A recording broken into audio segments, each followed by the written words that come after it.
Welcome to my YouTube channel. नमस्कार सबैजना आरामै हुनुहुन्छ होला। म पनि एकदम ठिक छु।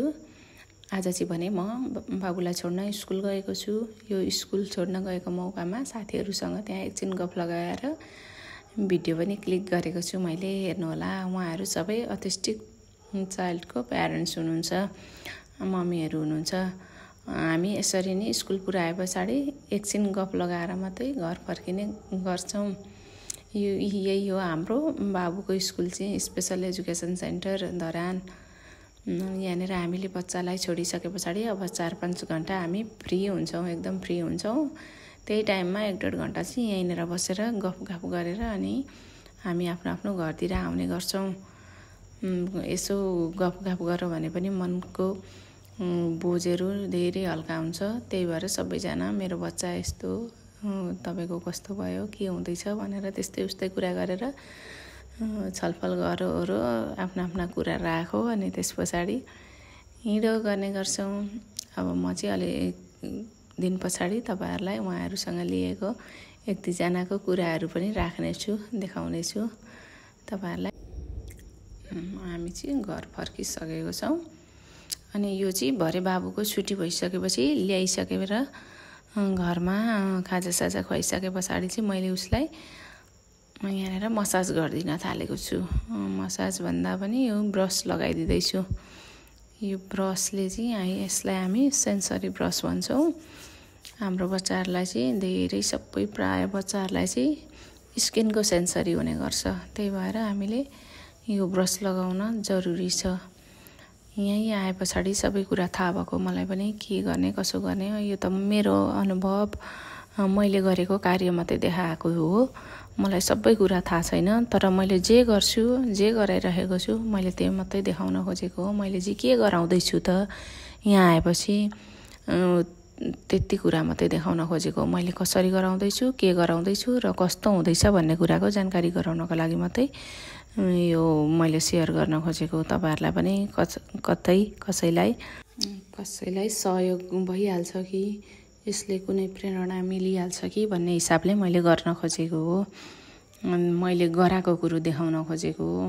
सबै कुरो मलाई पनि ज्ञान छैन, जति हामीले गर्दै गयौँ त्यति ज्ञान बढ्दै जाने रहेछ। के गराउने भन्ने कुरो थाहा भइहाल्छ। आफ्नो बच्चालाई कतिको इम्प्रुभ हुँदैछ त्यही अनुसारले गराउन सकिने रहेछ। यो ब्रस पनि प्राय अनलाइनतिर भेटिन्छ, अनलाइनबाट मगाउँदा पनि भयो। अनि कतै सेन्टरहरू, थेरापी सेन्टरतिर पनि बेच्नु हुँदो रहेछ, उहाँहरूबाट लिँदा पनि भयो, पाइन्छ यो। तर हामीले लगाइदिन चाहिँ पर्छ। अनि यो टुथब्रसले पनि मैले गरिदिइरहेको छु। जहाँ त्यो ब्रसले भेट्दैन त्यो ठाउँमा टुथब्रसले पनि गरिदिने हो। हामीलाई यो टुथब्रसले नङमा, यो हातको चेपमा गर्दाखेरि चाहिँ नङ काट्न नदिने बच्चाले नङ काट्न दिने हुँदो रहेछ। अनि नङ टोक्ने बच्चालाई पनि राम्रो गर्दो रहेछ, नङ नटोक्ने हुँदा रहेछन्। अनि हामीले यो कन्टिन्यू गराइराख्नु पर्ने रहेछ। सबैतिर हामीले यो थेराप्रेसर ब्रसले चाहिँ शिरदेखि पाउसम्म सबैतिर गर्न मिल्छ, गर्नलाई पनि कम्फर्टेबल छ।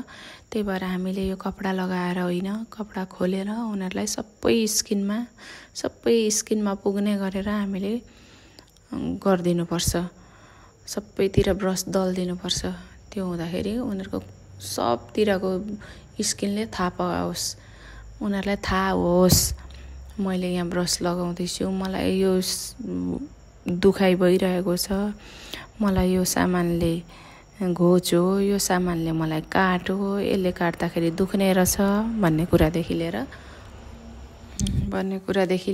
उनीहरूको शरीरमा के हुन्छ, उनीहरूलाई गाह्रो पर्दा साह्रो पर्दा त्यो कुराहरू उनीहरूले बिस्तारै थाहा पाउँदै बुझ्दै जान्छन्। हाम्रो पनि एकदम गाह्रो थियो।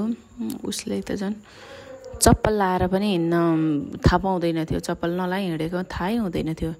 चप्पल लगाएको हो या होइन भन्ने नै उसलाई थाहा थिएन। अनि त्यो लगाइदिए पछाडि पनि बाटोमा चप्पल छोडियो भने पनि उसलाई थाहा हुँदैन थियो। चप्पल मैले फेरि लाएर जानुपर्छ भन्ने उसले जस्तैमा पनि हिँड्दिन्थ्यो। सिसामा पनि हिँड्ने हो, गिटीमा पनि हिँड्ने हो, ढुङ्गा भएको ठाउँतिर पनि हिँड्ने हो।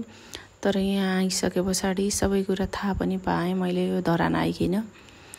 अनि गराउँदै गराउँदै गए पछाडि धेरै कुराको सेन्सहरू बढ्दै गयो। अहिले त ज्ञान त धेरै कुराको छ, उसलाई बुझ्ने कुरामा पनि बुझेको छ, तर स्पिच भने छैन। उसको स्पिच अलिअलि मात्रै छ, थोरै थोरै छ, एउटा दुईटा स्पिच छ, त्यहाँभन्दा बढेको चाहिँ छैन।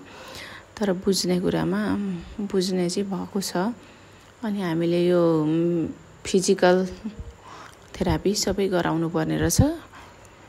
अम्ला यो नसा सबैतिर चलाइदिएर उनीहरूलाई सबैतिर चलायमान बनाउनु पर्ने रहेछ हामीले।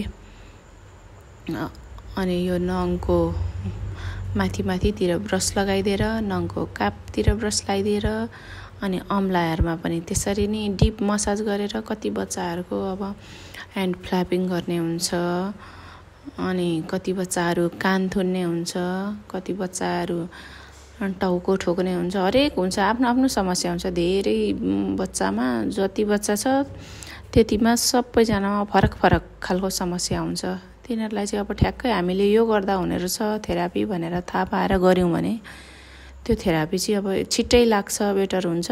अब कति कुरा थाहा हुँदैन, थाहा नभइसके पछाडि त्यो उल्टा भइदियो भने फेरि अर्कै थोक आइलाग्छ, फेरि नराम्रो छिट्टो टिप्ने, राम्रो ढिलो टिप्ने, त्यस्तो खालको हुन्छ। हाम्रो बच्चामा चाहिँ नराम्रो कुराहरू छिट्टो कपी गरिहाल्छन्।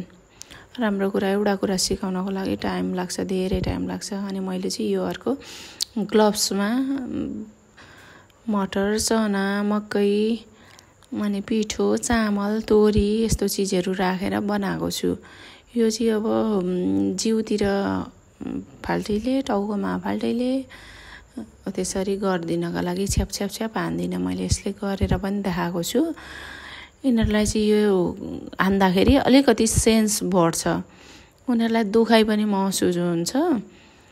पहिला मैले चाहिँ मजाले साह्रै हान्दा पनि उसलाई थाहा हुँदैन थियो भने अहिले चाहिँ मैले यहाँ हजुरहरूले देखि पनि राख्नुभएको छ, बिस्तारै हान्दा पनि उसले थाहा पाइरहेको छ। अहिले चाहिँ मैले साह्रो हान्न पनि पर्दैन, उसलाई बिस्तारै गरिसक्दाखेरि दुख्ने भएको छ। अहिले चाहिँ गराउँदा बानी भएको छ, उसले थाहा पाउने भएको छ। यो टाउकामा चाहिँ हामीले कि त चामलले कि तोरीले पिठोले गरिदिनुपर्छ। अब धेरै घोच्ने चिज त्यस्तो दह्रोले पनि हामीले सेन्सिटिभ ठाउँमा गर्नु हुँदैन, त्यही भएर एउटा हातले थाम्दै अनि अर्काले गर्दै गर्नुपर्छ। तर उसलाई चाहिँ यो गर्दा एकदम रमाइलो लाग्छ, रिल्याक्स पनि फिल हुन्छ हाम्रो बच्चाहरू। अनि उनीहरूलाई सुत्नमा पनि समस्या हुन्छ, सुताइको प्रब्लम हुन्छ, उनीहरूलाई एकदम हामीले मसाज गरिदिनुपर्छ। ओइल मसाज पनि सुत्ने बेलामा मजाले ओइल मसाज गरिदिएर सुत्यो भने आनन्दले सुत्छन् उनीहरू। दिनभरि उफ्रिदा कराउँदा यता चुलबुल गर्दाखेरि थाकेका हुन्छन्। शरीरले उनीहरू मान्छेले थाहा नपाए पनि शरीरलाई त आराम चाहिएको हुन्छ। त्यही भएर हामीले सुत्ने बेलामा ओइल मसाज गरिदियौँ भने आनन्दले सुत्छन् पनि। अनि यसरी ब्रस लगाइदिएर उनीहरूलाई गहिरो निन्द्रामा पार्नुपर्छ हामीले, किनभने उनीहरू हाम्रो यस्तो बच्चाहरू सुत्नलाई पनि गाह्रो भएको हुन्छ। कति बच्चाहरू राति बिउजेपछि सुत्दैनन्। मेरै तुलनामा सबैभन्दा गाह्रो त मेरै थियो जस्तो लाग्छ सायद मलाई। तर पनि अब अरूले भनेको सुन्दा धेरैजनासँग भेटघाट भयो, यहाँ आइसके पछाडि त धेरै कुराहरू सेयरिङ भए। त्यसो हुँदाखेरि अब चित्त बुझाउने ठाउँ हुँदो रहेछ। यस्तो भए पछाडि चाहिँ मेरो पनि यस्तो थियो, यस्तो भयो भन्ने कुरा। तर मेरोमा त धेरै इम्प्रुभ भएको, पहिलाभन्दा त धेरै मेरो सहनै नसक्ने एकदम गाह्रो अवस्थामा ल्याएको थियो। मैले धेरै भारीहरू बोकाएर पनि हिँडाएँ उसलाई, तर अहिले त्यो भारीहरू पनि बोक्न सक्दैन, उसलाई गाह्रो हुन्छ, बोक्न नसक्ने भएको छ। मैले भारी बोकाउँछु भनिसक्दाखेरि उसले नाइ भन्छ, अहिले रियाक्सन दिन्छ उसले। त्यो हुँदाखेरि मैले भारी बोकाउन पनि छोडेको छु। अनि उसको नङ टोक्ने एकदम समस्या थियो।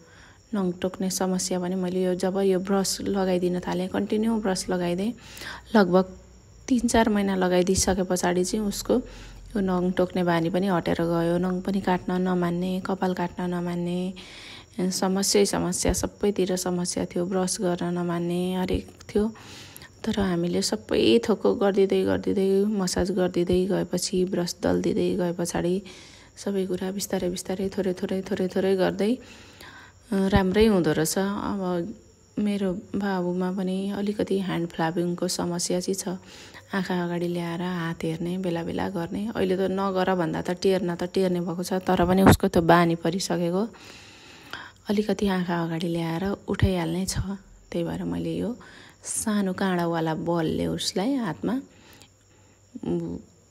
रगत दिँदैछु। त्यसरी गरिदिँदाखेरि उसले त्यो ह्यान्ड फ्ल्यापिङ उनीहरूलाई त्यो चाहिरहेको हुन्छ, उनीहरूको ह्यान्डले त्यो खोजिरहेको हुन्छ।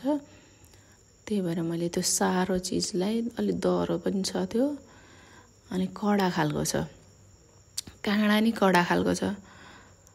त्यसलाई चाहिँ त्यस्तो गर्न लगाउँदैछु मैले, निचोरे जस्तो गर्न, तर त्यो बल चाहिँ सारो छ।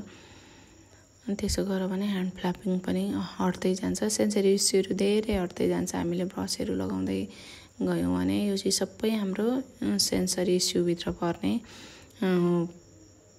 कुराहरू हो। मैले त्यसकै लागि चाहिँ आज यो भिडियो सेयर गरेको, मैले गराएको कुरोको सेयर गरेको। अरू मलाई त थाहा छैन, तर मैले जे गराएको छु त्यसले बाबुमा इम्प्रुभमेन्ट भइरहेको छ। मैले त्यति कुरा सेयर गर्न खोजेको। अनि हामीले यो सबतिर लाउन मिल्छ, यो ब्रस सबैतिर नरम पनि छ।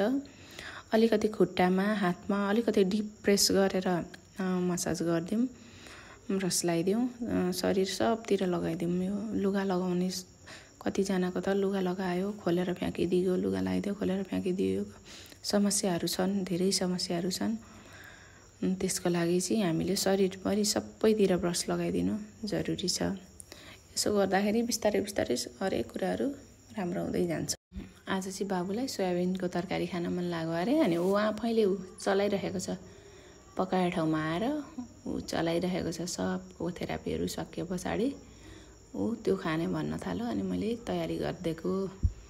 अनि ऊ चाहिँ पाक्दैछ, यता बाहिरपट्टि आएर खेल्दैछ। उसको खेलाइ चाहिँ यही हो खेलाइ। उसले केही कागजहरू पायो, केही पेन्सिल इरेजर डट पेनहरू पायो भने त्यसैलाई एउटा बट्टामा हालेर खनखन पारेर अनि फ्याँक्ने हो, गोप्टाउने हो, त्यस्तै हो खेलाइ उसको, खासै त्यस्तो छैन।